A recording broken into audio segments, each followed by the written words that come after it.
बहुत समय पहले की बात है कि मगध राज्य में एक राजा राज्य कर रहा था। वहाँ की सारी प्रजा सुख और शांति पूर्वक रह रही थी। धन धान्य की उसके राज्य में किसी भी प्रकार की कमी नहीं थी। वहाँ पर शिक्षा और चिकित्सा की भी अच्छी सुविधा उपलब्ध थी। लेकिन मगध राज्य में एक रामू नाम का किसान था। लोगों में रामू के बारे में ये भ्रांति फैल गई कि जो सुबह सुबह रामू का चेहरा देख लेता है उसे भोजन नसीब नहीं होता है। लोग रामू का चेहरा सुबह सुबह देखना नहीं पसंद करते थे।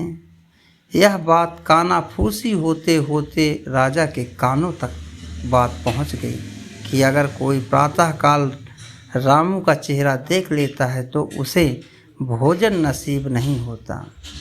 राजा ने अपने सैनिकों को आदेश दिया कि क्या यह एक मिथक है। इस मिथक को पता लगाने के लिए रामू को राजा ने गिरफ्तार करा लिया और उसे अपने एक जेल खाने में डाल दिया। बोला, मैं स्वयं परीक्षण करूंगा कि रामू के बारे में यह मिथक सही है या गलत। रामू रात भर कैद खाने में कैद रहा। सुबह प्रातःकाल रामू का चेहरा राजा ने स्वयं देखा। देख करके आया, अपने राजकाज में लग गया।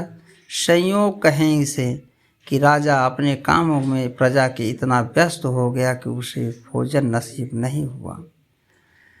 वह दिन भर पंचायतों को फैसला करता रहा। अंत में उसे एहसास हुआ कि आज सच में मैंने रामू का चेहरा देखा था, जिसके कारण भोजन मुझे नसीब नहीं हुआ। यह मिथक सही है। परिणाम स्वरूप राजा ने सभा बुलाई और रामू को फांसी की सज़ा सुनाई। बोले, इसे प्रातःकाल ही फांसी की सज़ा पर लटका दिया जाए। जनता इकट्ठा हुई। राजा पुनः उसका दर्शन किया सुबह सुबह और बोला, राजा चलो, तुमको आज फांसी पे लटकाना है। सैनिकों इसे गिरफ्तार करके ले चलो कैद खाने से फांसी के तख्त तक। फांसी का फंदा तैयार किया जाता है। राजा उससे पूछता है रामू से कि रामू बता, तेरी क्या इच्छा है, बोल तू, मैं उसे पूर्ण करूँगा।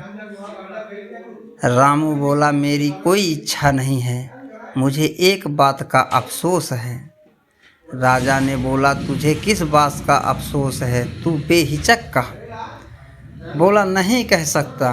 राजन फिर बोले, तू बोल तो सही, क्या तेरे मन में चल रहा है। रामू ने कहा, महाराज, मेरे चेहरे के दर्शन से आपको भोजन नहीं नसीब हुआ, कोई बात नहीं, लेकिन मुझे आपसे ज़्यादा अफसोस इस बात का है कि मैंने आपका चेहरा देखा और मुझे फांसी हो रही है आज। राजा को अपनी गलती पर एहसास हुआ। राजा बोला, क्या मैं तुझसे भी बुरा हूँ। रामू बोला, हाँ, आप मुझसे हैं। आप किसी को जीवन दे नहीं सकते तो जीवन ले कैसे सकते हैं। लोगों को बस भोजन ही तो नसीब नहीं होता। राजा को अपनी गलती पर एहसास हुआ। उसने शर्मिंदा हुआ। उसने बोला, फांसी का फैसला रद्द किया जाता है, किसी को फांसी नहीं दी जाएगी। यह सब प्रारब्ध होता है। कर्मों के अनुसार भोजन नसीब नहीं होता। चेहरे से कोई लेना लाना नहीं होता है। धन्यवाद।